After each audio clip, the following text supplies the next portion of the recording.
AITH for not telling my son's dad that we had a kid because his mother tried to unalive me. This is obviously a throwaway account because his aunt follows my main account. I, 28 female, have a 11-month-old son. Recently, I have been going through a lot of issues because my son's dad found out about my son and is demanding paternal rights and calling me evil. Everyone's really split on my decision on not telling him, but I would like some opinion from some non-biased people. It's a long read, so I appreciate you if you do read my story, and I definitely appreciate all advice.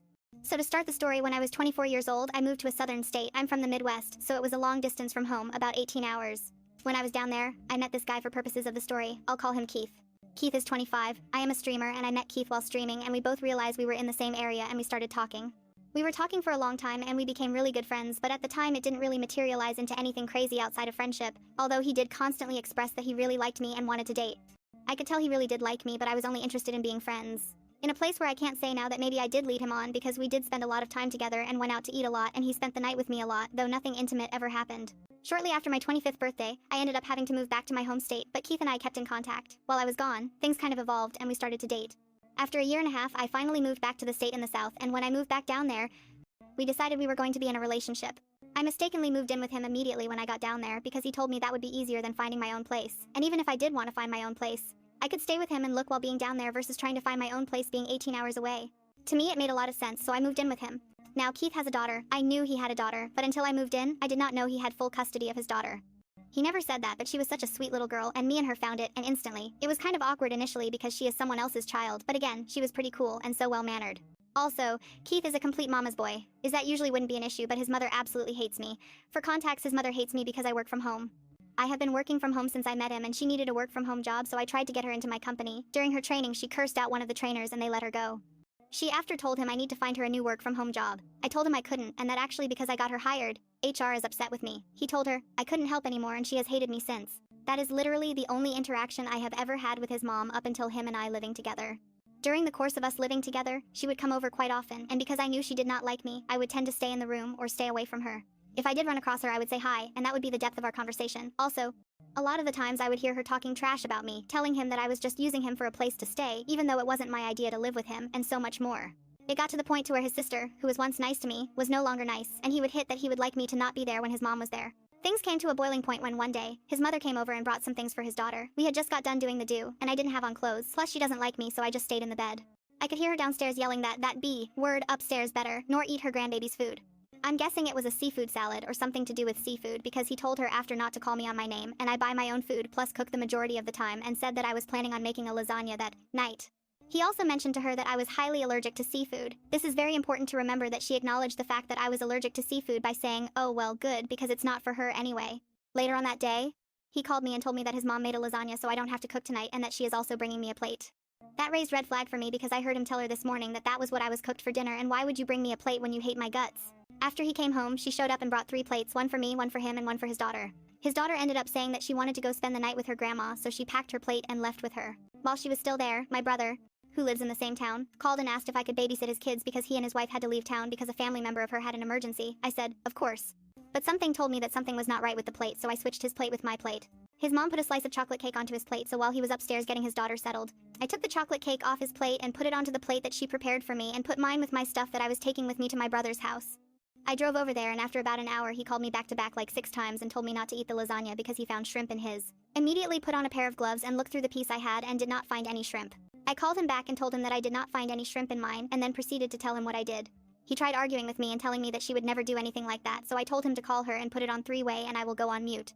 He called her and asked why there was shrimp in the lasagna and said that she did not inform him that she was making a seafood lasagna. She said she did not, she just made a regular lasagna. He then asked her why was her shrimp in his, and she said there shouldn't be, and so then he told her that I had switched our plates and he ended up with the one with the shrimp, and she asked him, why would he allow me to do that if he wasn't supposed to eat that place? He then told her that he was disappointed and hung up on her. I asked him what he was going to do about that because that's literally against the law, and he said it must have just been a misunderstanding and he will talk to her. I gave him an ultimatum. Talk to your mom and actually talk to her, or I'm calling the police and leaving you. I want quiet, but he eventually said okay. I spent the whole weekend and my brother, and that Monday when I went home, I asked him how he talked to his mom and he said yes, and she told him that she did not know I was allergic. I asked him even if that was the case, why was there only shrimp in the piece that was meant for me and not for him? He couldn't answer. That solidified basically the end of our relationship. I started leaving all the time and not coming home until late in the night, where I was just shower from working or working out and go to sleep on the couch. One day I came home early because I left my charger and his mother and his sister were there. I will admit that I lost my cool and stormed inside and started yelling at her immediately, since this was the first time I've seen her since the incident. I yelled and cursed at her and asked her why she was trying to unalive me when I did nothing to her. I asked her was she in love with her son, and if she was, let me know so I can move on. I told her that we are in the South, so I'm sure these people will understand why she's in love with her son. But she doesn't have to try to get rid of me, I will just leave. She told me she never liked me anyway, now she doesn't have to hide it, and I can just leave on my own. I lunged at her and his sister stepped in the way, and her and I got into a little squabble. Keith threatened to call the police, and I told him to do it because I recorded every conversation, including when he three-way called us and she admitted it. So call them and we're all going to jail. I then left and didn't come back for a few days.